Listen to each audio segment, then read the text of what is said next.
J'aimerais, alors que nous sommes debout, que nous ouvrions nos Bibles dans le livre d'Exode, le chapitre 3.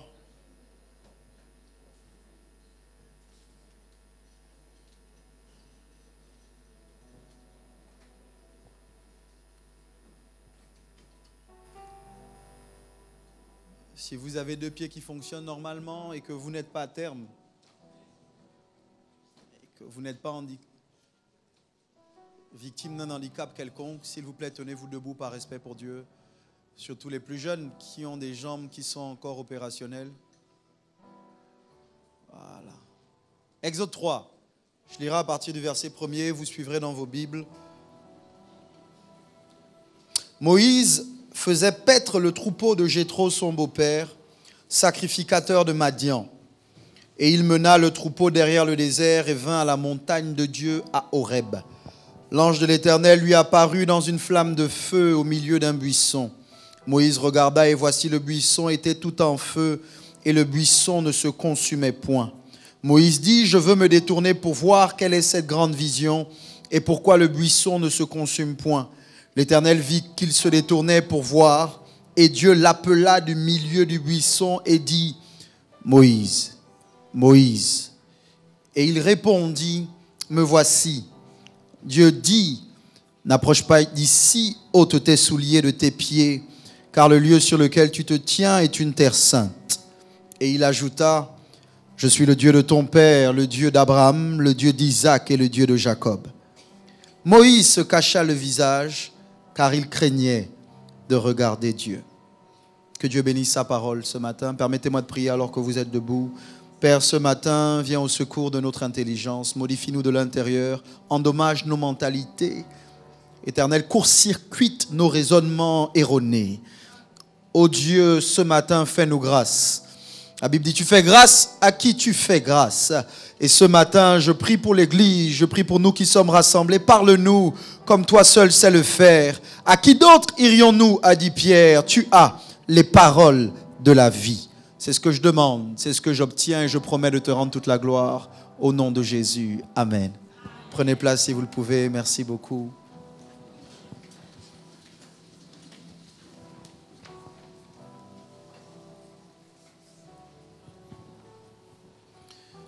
Depuis plusieurs semaines maintenant, meilleure version de nous-mêmes. Regarde quelqu'un à côté de toi, dis-lui, sois connecté. Cherche quelqu'un d'autre avec le plus beau sourire, dis-lui, sois connecté. Cherche une autre personne et dis-lui, sois connecté. Nous sommes à l'aube d'une rencontre qui va avoir lieu pendant une semaine. C'est la conférence HALT. Et comme vous le voyez, je porte sur mon t-shirt une invitation à me retrouver à HALT 2019. Donc regarde quelqu'un à côté de toi, dis-lui rendez-vous à HALT 2019.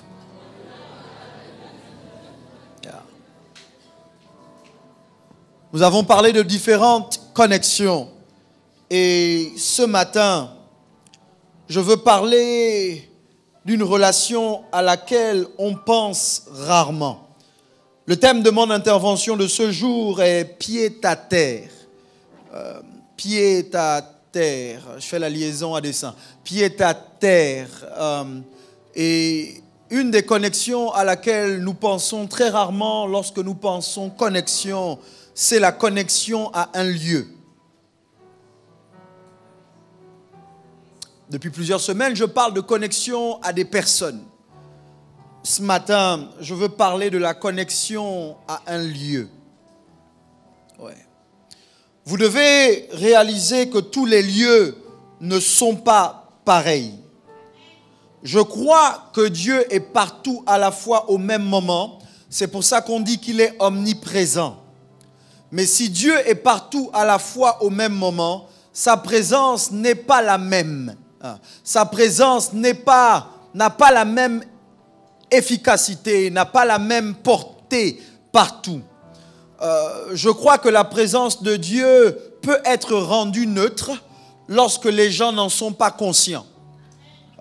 Vous êtes conscient que Dieu n'habite pas dans un temple fait de main d'homme. D'ailleurs, c'est l'apôtre Paul qui indique que nous sommes le temple du Saint-Esprit. Donc regarde quelqu'un à côté de toi. Si tu as la foi, dis-lui tu es le temple du Saint-Esprit. Ah, parce que tu ne sais pas trop s'il l'est vraiment. Mais juste au cas où, dis-lui, tu es le temple du Saint-Esprit. Ça veut dire qu'au-delà d'un bâtiment, Dieu habite en toi. David a compris que Dieu ne voulait pas habiter dans un temple fait de main d'homme. Dieu habite en toi. Dis, Dieu habite en moi. Dis-le avec force, Dieu habite en moi. Dis-le avec foi, Dieu habite en moi.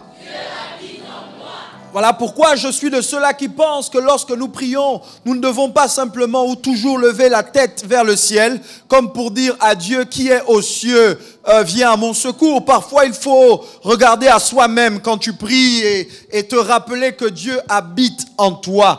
Quand tu pries, tu dois avoir cette conviction que Dieu n'est pas loin de toi, Dieu n'est pas éloigné de toi, Dieu est à côté de toi, Dieu est plus proche de toi que ta peau de tes os. Oui, Dieu habite en toi. Si Dieu habite en toi, Dieu néanmoins a fait le choix de te fixer rendez-vous à des endroits spécifiques. Je crois que nous ne sommes pas au meilleur de nos capacités partout. Oui. Si Dieu est partout et que Dieu est en nous, il y a cependant des endroits qui ne sont pas propices à ce que le Dieu que nous portons se manifeste. Vous êtes familier avec cette histoire où Jésus arrive dans sa propre ville. En fait, Jésus arrive dans la ville dans laquelle il a grandi et les gens lui disent « Fais ici ce qu'on a entendu dire que tu fais ailleurs. » Et Jésus va sortir cet adage qui est rentré dans l'histoire. Un prophète n'est méprisé que dans sa patrie. Ça veut dire que très souvent, l'endroit où tu es le moins bien accueilli, c'est l'endroit où on t'a vu grandir. Très souvent, les gens qui n'arrivent pas à avoir le bon regard sur toi sont ceux qui t'ont vu être autre chose que ce que tu es devenu. Les gens qui ont du mal à recevoir le Sauveur ont eu du mal parce qu'ils ne voyaient pas le Sauveur, mais ils voyaient le fils du charpentier. Donc l'un des endroits où très souvent ton potentiel ne peut pas s'exprimer, c'est l'endroit où les gens refusent de changer de regard sur toi. Quelqu'un qui t'a connu au plus bas peut être l'obstacle entre toi et ton avenir quand cette personne n'est pas capable de croire que tu peux devenir autre chose que ce que tu as toujours été. Quelqu'un va dire, je t'ai vu petit. J'étais là quand on te changeait les couches. Je t'ai vu grandir. Mais je crois que si nous devons nous manifester pleinement et nous devons faire la totalité des choses que Dieu a prévues pour nous, tous les endroits ne sont pas propices à notre plein potentiel. Est-ce qu'il y a quelqu'un qui m'entend ce matin? Jésus dit, la Bible dit au sujet de Jésus que là, il ne put faire aucun miracle à cause de leur incrédulité. Je suis en train de commencer mes propos de ce jour, mais je veux dire en introduction à quelqu'un qu'il faut garder autour de toi des gens qui croient en toi. Il faut faire le choix de naviguer, de marcher dans cette vie avec des gens qui sont capables de croire que tu es capable de plus que ce qui se voit à l'œil nu. Regarde ton voisin, dis-lui je crois en toi. Dis-le par la foi s'il le faut, mais dis-lui je crois en toi. Ouais. Cherche quelqu'un d'autre à encourager, dis-lui je crois en toi. Cherche une dernière personne à encourager, dis-lui je crois en toi.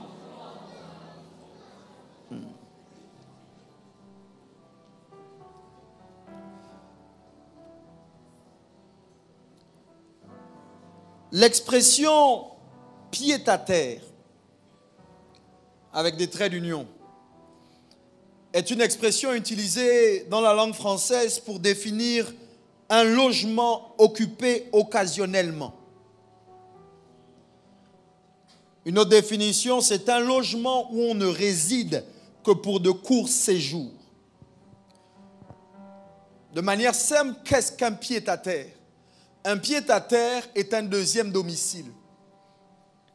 c'est un endroit où tu résides de temps à autre. C'est un endroit où tu habites de temps en temps. Ce n'est pas forcément ton premier logement, ou ce n'est pas du tout ton premier logement. C'est comme quelqu'un qui vit en ville mais qui a un logement en campagne. Ici on ne dit pas en campagne, qui a un logement au village. Okay. C'est comme quelqu'un qui a une habitation en ville mais qui a un logement en province. Non. Il a dit en brousse. Non. Quand tu veux te reposer, quand tu veux te ressourcer, quand tu veux te régénérer ou régénérer, tu vas dans ton deuxième logement. Tu y vas parce qu'il y a moins de bruit. Tu y vas parce qu'il y a moins d'humains parfois. Tu y vas parce que c'est paisible. Qu'est-ce qu'un pied-à-terre? Une autre image que je veux donner à quelqu'un ce matin. Je sais que certains d'entre vous, nous n'avons pas encore fait d'équitation. Mais pour ceux qui ont fait de l'équitation, tu dois accepter de mettre le pied sur l'étrier et de monter à cheval. Mais il arrive un moment où, quelle que soit la course que tu as faite, tu dois descendre de cheval. Tu dois accepter à nouveau de mettre tes pieds, aidez-moi à prêcher, ne me laissez pas seul, à terre. Okay? Et je veux que cette image reste dans ton esprit. On parlera de ce deuxième logement, mais je veux premièrement que tu visualises le fait que tu ne peux pas passer ta vie tout le temps à cheval. À un moment, tu dois accepter de descendre de cheval et mettre ton pied. Tu dois accepter de descendre de cheval et mettre ton pied. Quand tu es à cheval, tes pieds ne touchent pas le sol. Ce sont les pieds du cheval qui galopent et qui touchent les pieds. Ce sont les pattes du cheval, les sabots du cheval qui touchent la terre. Alléluia. Yeah. Donc je veux dire à quelqu'un ce matin que quel que soit le cheval sur lequel tu es monté, à un moment, tu dois descendre de cheval et recommencer à toucher la terre ferme. En fait, j'essaye de dire à quelqu'un que tu ne peux pas vivre ta vie tout le temps d'événement en événement, de programme en programme. À un moment, tu dois toucher le sol. C'est bien quand les gens t'acclament, c'est bien quand tu es sur l'estrade, c'est bien quand tu es au devant de la scène, c'est bien quand tu es au travail, mais tu ne peux pas vivre ta vie comme ça à 100 à l'heure. À un moment, tu dois te poser quelque part. Si je devais utiliser un autre mot pour parler du pied-à-terre dont je veux parler ce matin, je parlerais de quartier général. Une fusée, quelles que soient les hauteurs qu'elle doit atteindre, elle part d'un quartier général et elle doit revenir à un quartier général. Touche quelqu'un à côté de toi, dis-lui, il te faut un pied à terre. Il te faut un pied à terre. Il te faut un pied à terre. Bon, je te donne la permission de bousculer ton voisin de gauche ou de droite, juste pour être sûr qu'il ne s'endort pas sur moi. Regarde, dis-lui, il te faut un pied à terre.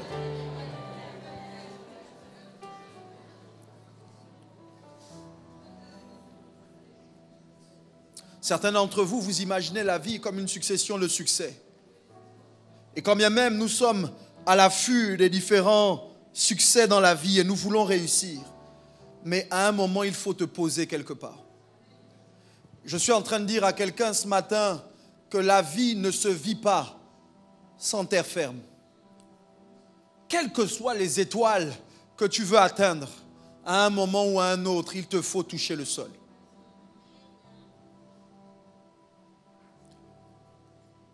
Il te faut cet endroit où tu peux être humble. Cet endroit qui t'emmène à rester humble. Vous savez, parfois, quand vous êtes élevé et que vous entendez le cri des gens, les gens vous acclament, vous pouvez attraper la grosse tête. Il te faut un endroit qui te garde humble.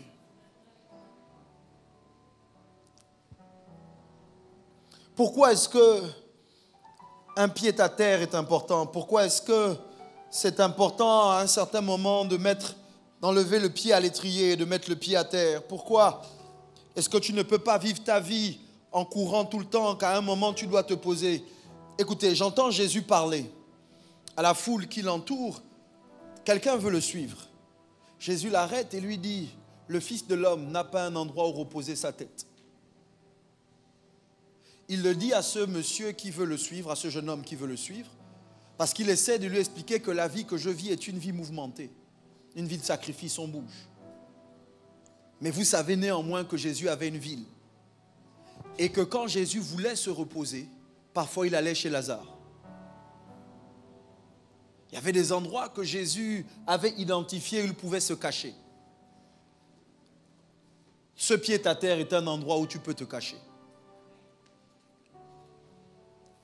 Je veux ouvrir une parenthèse là pour indiquer qu'il faut, en plus de ce lieu, avoir des gens qui symbolisent des refuges.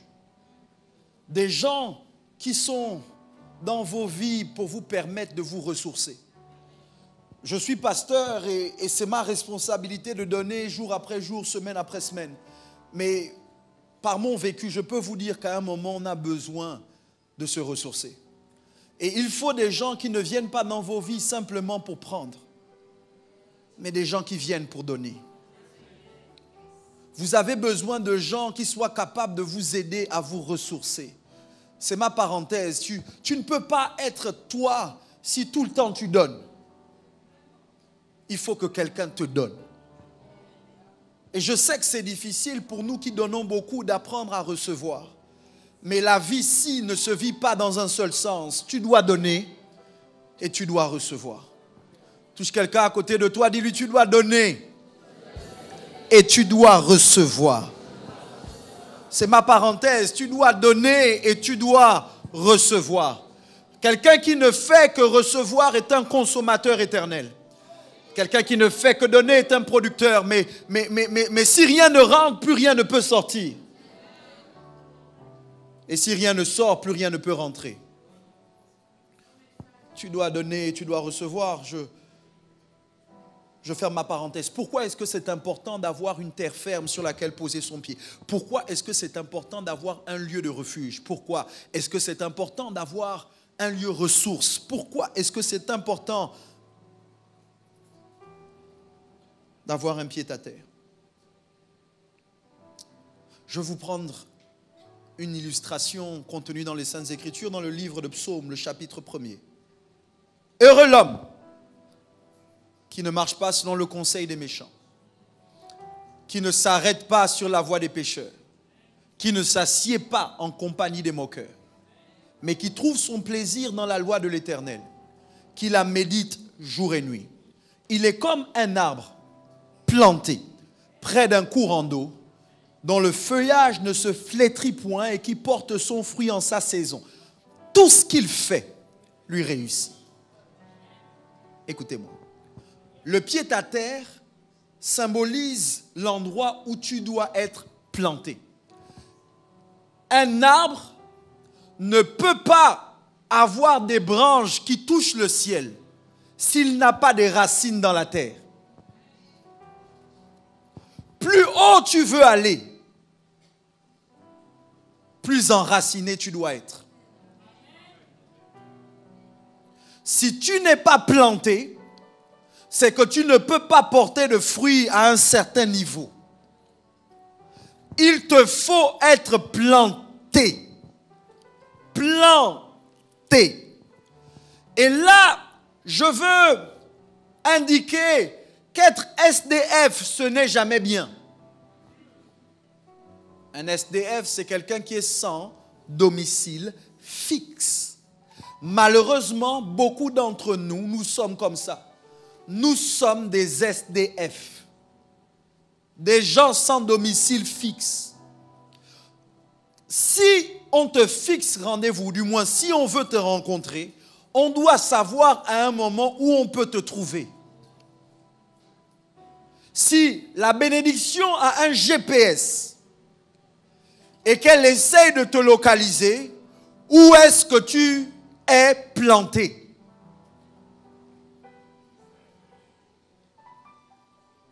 Il y a des gens, vous êtes SDF dans les relations. SDF dans les amitiés. Aujourd'hui, c'est ton ami. Demain, c'est plus ton ami. Tu changes d'ami. C'est plus ton ami. C'est-à-dire que quand on te voit, on ne sait même pas vraiment avec qui tu marches. Parce que tu marches avec différentes personnes chaque jour. Regarde quelqu'un à côté de toi, dit il ne faut pas être SDF. On va créer un mot. À la place de D, on va mettre R. Il ne faut pas être SRF. Dis-lui, il ne faut pas être SRF. Il ne faut pas être sans relation fixe. Il ne faut pas être SF. SRF. Il faut avoir un domicile. Il faut avoir une adresse. C'est vrai qu'on est au Gabon et que je parle à partir d'ici et que ici, si on veut envoyer un courrier, c'est pas simple. C'est pas simple. C'est pas simple pour l'instant, mais le jour arrive où, le jour arrive où on pourra t'envoyer un courrier à une adresse fixe. Maintenant, quand toi, on veut te rencontrer, j'étais en train de chercher l'adresse de quelqu'un que je devais aller visiter et je lui demandais de m'indiquer comment arriver chez elle.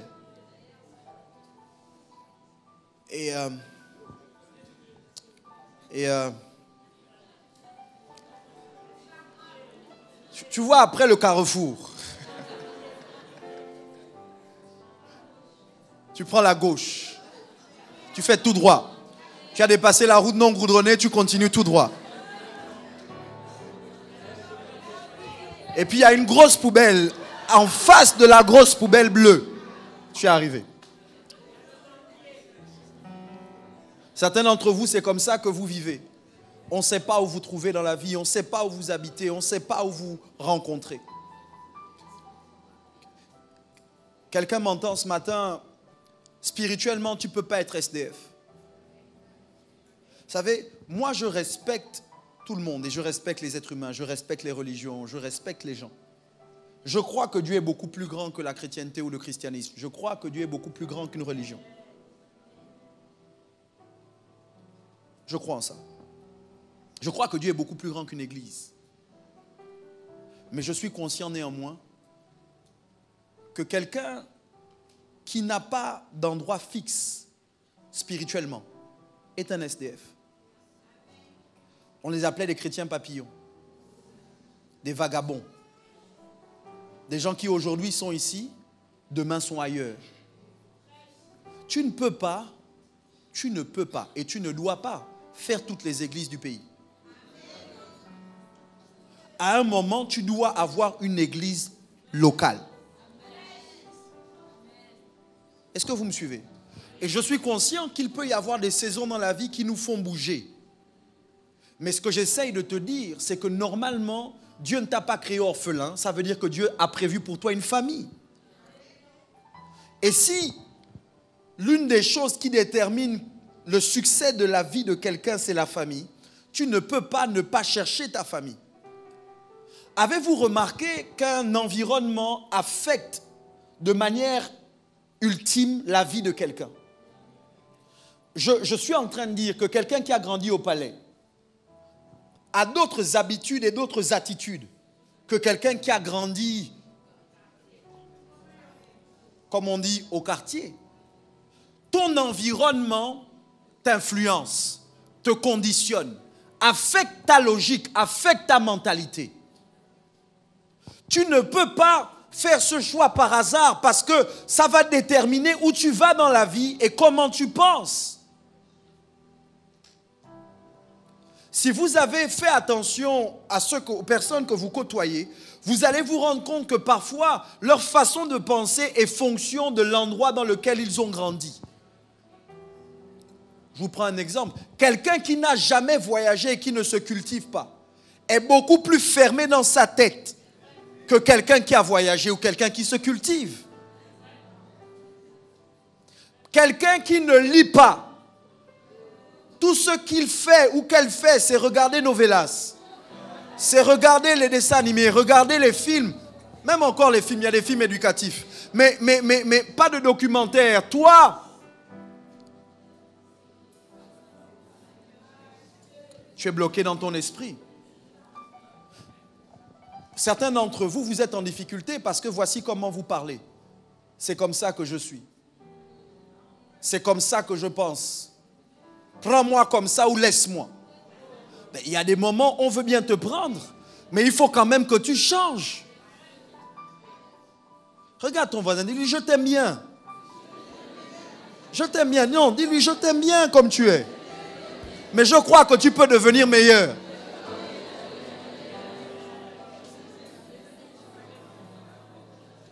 L'environnement dans lequel vous vous plantez vous influence. Voilà pourquoi, écoutez-moi, vous ne devez pas choisir l'endroit où vous vivez de manière aléatoire. Quand vous avez grandi dans un quartier, vous portez quelque part dans votre âme les marques du quartier. Authentique. Si tout ce que tu entendais au rebord de ta fenêtre, c'était des coups how you call it? Gunshot. Des coups de feu. Si c'était des coups de feu, à un moment, tu deviens immunisé contre le bruit des armes à feu. Tu ne sursautes même plus. Touf, touf, touf, touf, touf. Tu dis, oh, on a tué qui aujourd'hui?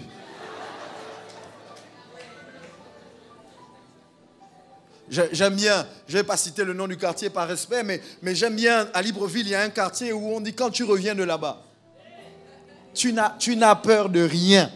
Parce que si tu as vécu dans ce quartier-là, c'est que tu peux vivre partout à Libreville. C'est-à-dire, les braqueurs savent que tu es de la famille. Quand un braqueur veut te braquer, il dit, oh, la grande. Non, c'est bon, passe. L'environnement. Vous savez, dans un environnement, et ça paraît banal, mais c'est important. Quand vous rentrez dans certaines maisons, en tout cas moi c'est le cas régulièrement, quand je rentre dans une certaine maison, parfois l'environnement de la maison respire la paix ou la tristesse, respire la joie ou la querelle.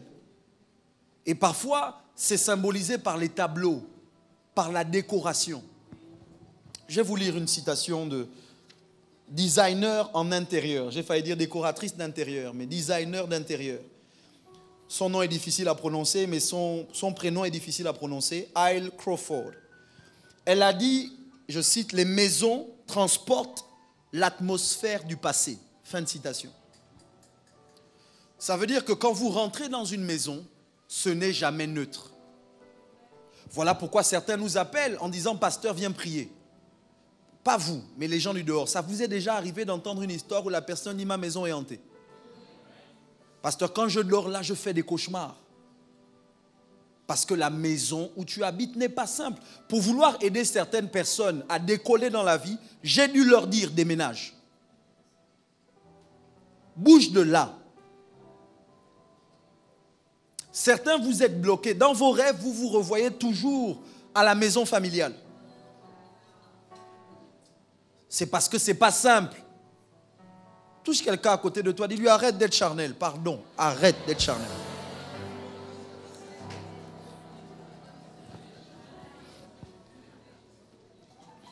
Je pose les fondements, je vais prêcher dans quelques minutes. Moïse, I love you Lord. Moïse, j'ai lu le texte, Exode 3, 1 jusqu'à 8.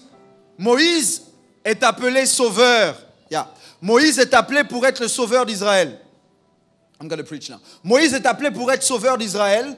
Et quand Dieu veut le rencontrer, Dieu le rencontre à un endroit précis. Moïse a l'habitude de tourner en rond et de paître le troupeau de son beau-père Jéthro. Et Moïse voit quelque chose d'inhabituel. Il voit un buisson qui brûle sans se consumer. Moïse dit, je vais faire un détour pour voir quel est ce buisson. Quelle est cette image? Quand Moïse arrive, écoutez, la Bible dit que Dieu va parler du milieu du buisson et Dieu va lui dire, Moïse, Moïse. Oui, me voici. Oh, n'approche pas d'ici. Ôte tes souliers, car le lieu sur lequel tu te tiens est une terre sainte. Moïse va enlever ses chaussures.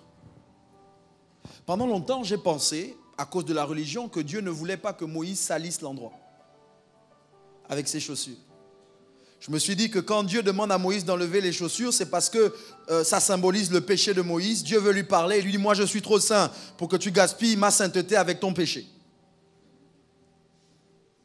Mais là, je me suis rendu compte beaucoup plus tard qu'en réalité, ça n'avait rien à voir avec ça. C'est que Dieu voulait que la sainteté du lieu affecte les pieds de Moïse.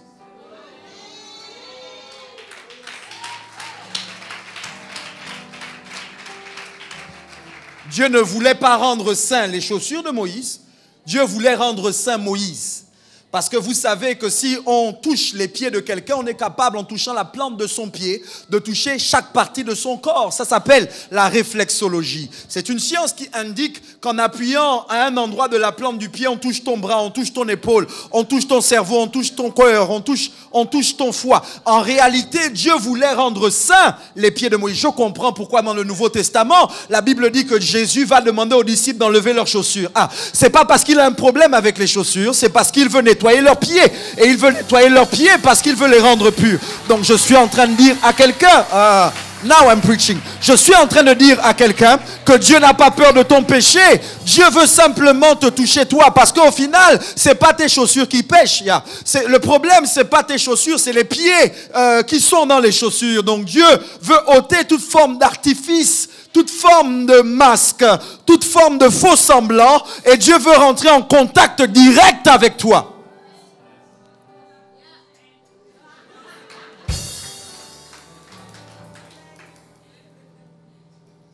Mais ça m'a interpellé parce que, écoutez-moi, ça m'a fait réfléchir. Parce que ça veut dire qu'ôter ses chaussures n'est pas neutre. À quel moment vous enlevez vos chaussures?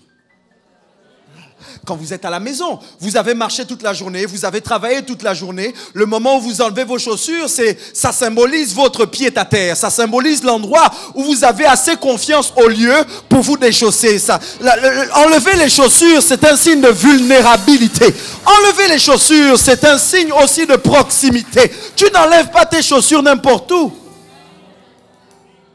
Tu enlèves tes chaussures à la maison. Et quand tu arrives chez un ami et que cet ami symbolise vraiment ton frère, ta soeur, que tu es très proche de lui, là aussi tu enlèves tes chaussures parce que c'est aussi ta maison. Mais tu n'enlèves pas les chaussures normalement au marché. Tu n'enlèves pas les chaussures quand tu es dans un mall. Quand tu arrives chez quelqu'un, normalement tu n'enlèves pas les chaussures parce que tes chaussures te protègent. Parfois, enlever les chaussures veut dire que tu es pas juste assez confiant en tes pieds, mais que tu as assez confiance dans les gens qui sont dans ce lieu parce que tu n'as pas peur qu'ils voient tes pieds. Il te faut un endroit où tu n'as pas peur que les gens voient tes pieds. Vous savez que les pieds sont l'un des endroits les plus sales sur le corps d'un homme, d'un être humain. Tu dois avoir un endroit où tu n'as pas peur qu'on voit ta saleté. Est-ce qu'il y a quelqu'un qui m'entend?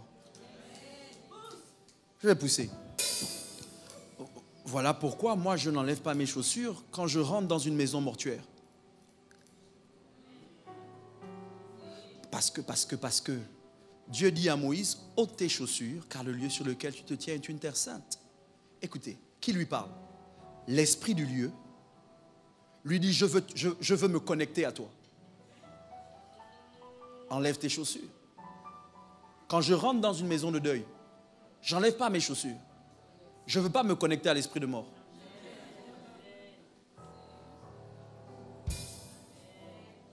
Vous devez comprendre, et je sais que je vais choquer certains d'entre vous, mais certaines des choses qu'on fait par habitude ne sont pas neutres, ne sont pas simples. Quand on te demande d'enlever les chaussures, il faut toujours demander pourquoi. Parce que parfois, les gens ne sont pas conscients qu'on veut, et c'est ça qu'on nous dit dans les maisons de deuil. Quand on arrive, on nous demande d'enlever les chaussures parce qu'on dit l'esprit du mort est là, et par respect pour le mort, il faut enlever les chaussures. Le seul esprit auquel moi je veux me connecter, c'est l'esprit de Dieu. Ce n'est pas l'esprit d'un mort. Donc je n'enlève pas les chaussures n'importe où, parce que je suis conscient que tous les lieux ne sont pas mon pied-à-terre. Tous les lieux ne sont pas dignes de confiance. Tous les lieux ne sont pas ma maison.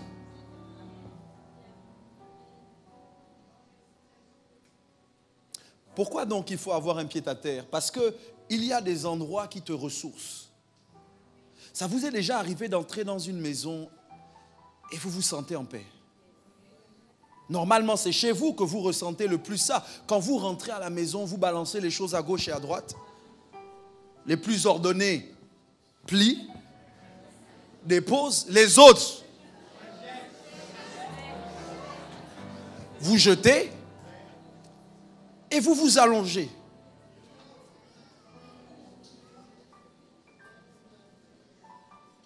Spirituellement, est-ce que tu as un endroit où tu peux enlever tes chaussures et simplement venir? Là, je parle d'église locale pendant quelques minutes. Est-ce que tu as une église locale? Je sais que certains d'entre vous, vous êtes là, vous êtes des visiteurs, vous êtes des sympathisants. Vous êtes des gens qui nous aimaient bien. Il y en a d'autres, vous êtes là depuis, vous avez décidé de faire de ce lieu votre maison. D'autres, vous êtes encore dubitatifs parce que vous ne savez pas trop bien. Vous aimez là-bas, vous aimez ici, vous aimez là-bas, vous aimez ici. Et puis, mais sauf que vous ne pouvez pas être partout. À un moment, il faut vous planter quelque part. Dites Amen bien. Amen. Maintenant, regarde quelqu'un dans les yeux, dis-lui, tu dois avoir une église locale. Non, parle-lui bien, dis-lui, tu dois être planté quelque part.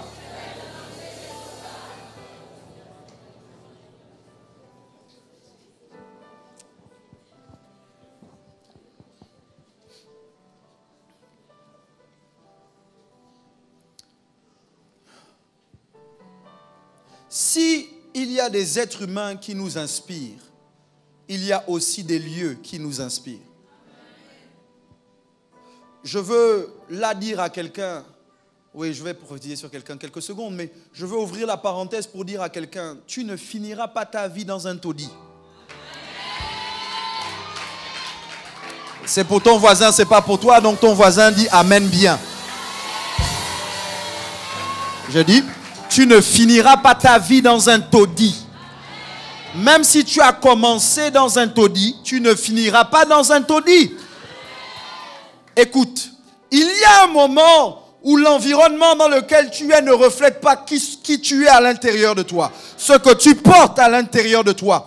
Si tu n'influences pas ton environnement va t'influencer. À un moment, ce que tu portes doit changer les murs. À un moment, ce que tu portes doit refaire la décoration. À un moment, ce que tu portes doit changer les serrures. À un moment, ce que tu portes doit influencer la moquette. À un moment, ce que tu portes doit influencer les tableaux. J'essaye de dire que si pour l'instant, tu n'as pas les moyens de vivre dans une villa, quelle que soit la chambre dans laquelle tu vis, que cette chambre reflète un peu qui tu es. Modifie la peinture, change la peinture, change les fenêtres, modifie ton environnement.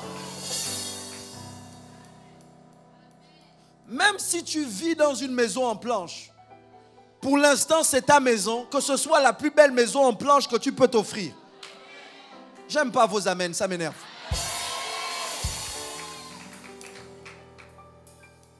Vous savez, parfois, vous n'avez pas beaucoup de vêtements. Vous n'avez que quelques vêtements. Sauf que vos vêtements doivent toujours être clean. Tu dois toujours sentir bon. Respecte-toi un peu. Non, je suis sérieux, c'est ma parenthèse parce que je dois vous dire ça. Écoute, tu n'es pas obligé de sentir l'oiseau. C'est pas obligé. Je vais pousser. Tu n'es pas obligé de ressembler à ce par quoi tu passes. Il faut qu'à un moment, ce par quoi tu passes te respecte. Et dise, malgré la pression que je mets sur lui, il ne se laisse pas démoraliser. Elle ne se laisse pas démoraliser. Il ne se laisse pas faire. My God! Est-ce que je parle à quelqu'un ou je parle à quelqu'un ce matin? Vous-même, vous savez que quand on ne va pas bien à l'intérieur, on ne veut plus se peigner, on ne veut plus se parfumer, on ne veut plus se make-upper, on ne veut plus porter les meilleurs vêtements. Mais il y a un moment où tu dois imposer à tes émotions ce que tu veux. Tu vas chez le coiffeur même si tu n'as pas envie d'y aller. Tu vas acheter de nouveaux vêtements, tu vas te parfumer. Il ne faut pas que tout le monde sache que tu ne vas pas bien. Tu ne dois pas ressembler à ce par quoi tu passes. Je prêche mieux que tu ne dis Amen ce matin, ça m'énerve. La libres kataya dabaha. Je suis en train de noter à quelqu'un la permission de ressembler à ce que tu traverses. Je t'interdis de ressembler à la pauvreté. La pauvreté n'est pas ta destinée. Ressembler à l'abandon. Il t'a plaqué, on s'en fout. Elle t'a laissé, on n'en a rien à faire. Ah, ton futur est plus grand que ton passé. Est-ce que je peux prêcher ce matin comme je le sens?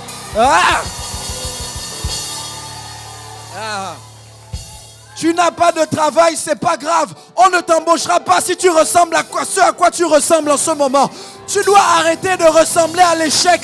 Le premier entretien n'a pas marché. Au prochain entretien, tu repars parfumé, frais, parce que tu sais ce que tu vaux.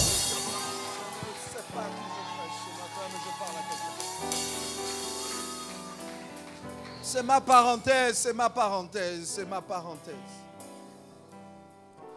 Est-ce que vous avez déjà vu quelqu'un être embauché qui ressemblait à rien? La plupart du temps, quand tu as un entretien d'embauche, tu te mets sur ton 31, tu t'habilles correctement. Mais, my God, j'ai besoin de volume, j'ai besoin de son. Je suis en train de dire à quelqu'un ce matin, même si cette entreprise n'a pas voulu de toi, tu as un rendez-vous avec la vie. Ton entretien d'embauche, ce n'est pas avec une entreprise, c'est avec la vie. Même si les gens ne veulent pas de toi, la vie te donnera une opportunité de vivre tes rêves. La vie te donnera une opportunité de vivre tes rêves.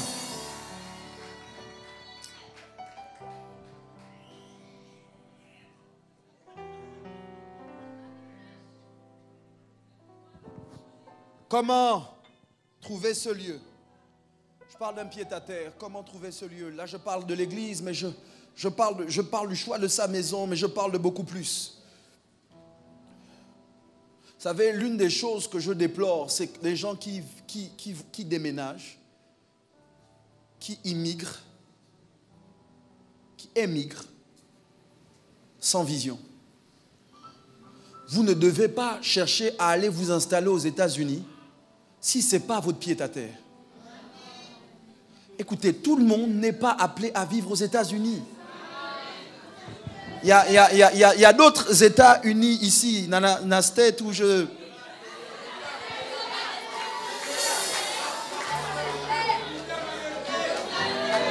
Voilà.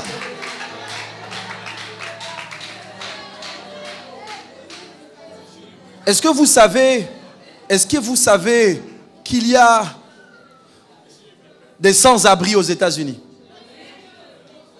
Il y a des sans-abri en France. Toi, tu te dis, si j'arrive en France, je vais réussir. Il n'y a aucune certitude si ce n'est pas ton lieu, si ce n'est pas ta terre. Moi, je crois que dans cette saison, le Gabon est mon pied-à-terre. Et que je ne suis pas au Gabon pour faire le nombre. Écoutez, même si vous refusez de réussir ici, moi je réussirai. Et je vous donnerai envie de réussir. Quand vous m'aurez vu réussir, parce que je n'ai pas encore réussi, quand vous m'aurez vu réussir, vous allez dire, s'il a réussi ici, c'est que c'est possible de réussir au Gabon. Je vais descendre pour dire ça à quelqu'un ce matin. Je suis en train de te dire que c'est possible de réussir là où les autres échouent. J'aime pas ton amen. Je suis en train de te dire que c'est possible de réussir là où les autres ont échoué. Ce n'est pas parce que quelqu'un a échoué que tu dois échouer aussi. Ce n'est pas parce que personne n'a réussi que tu ne réussiras pas aussi.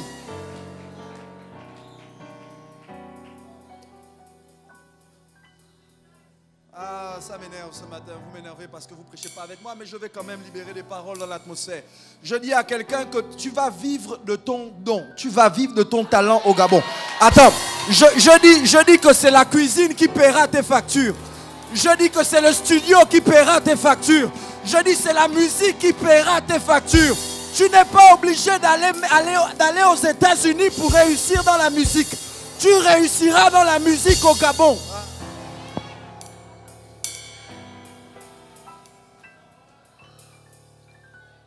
L'écriture paiera tes factures. Si le ballon est capable de payer les factures de quelqu'un, oh my God. Si le ballon rond est capable de payer les factures de quelqu'un, ton gâteau paiera tes factures. Je ne sais pas à qui je parle ce matin, mais je parle à quelqu'un. Trouve ta terre. Fais passer le mot. Dis à quelqu'un, trouve ta terre, trouve ta terre, trouve ta terre. Trouve ta terre, trouve ta terre, trouve ta terre. Trouve ta terre, trouve ta terre, trouve ta terre.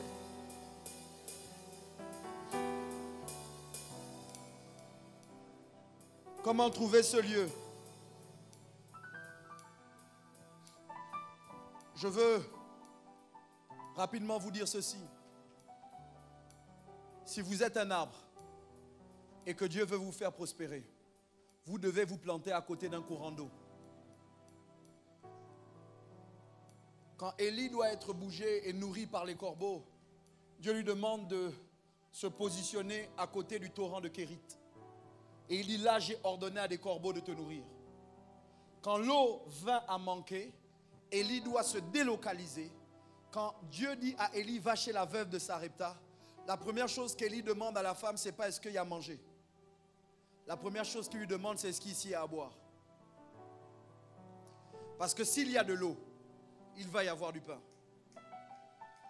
Beaucoup d'entre vous, my God, Dieu va m'aider à vous dire ça dans les minutes qui me restent. Beaucoup d'entre vous, vous cherchez d'abord à manger, au lieu de chercher à boire. Et vous n'êtes pas conscient que l'homme peut aller plus longtemps sans nourriture que sans eau. Écoutez-moi. Si l'eau dans le contexte de la maison symbolise la parole, l'eau symbolise la parole. Où est-ce que je dois me planter? Je dois me planter à un endroit où il y a la parole. Je dois chercher une église où Dieu parle. Et je ne parle pas d'abord de prophétie ou de parole de connaissance. Je parle de la parole. Il faut que le rouleau soit ouvert et que tu entendes Dieu te parler, que tu aies le sentiment que c'est à toi seul que Dieu s'adresse. Tu ne peux pas être dans une église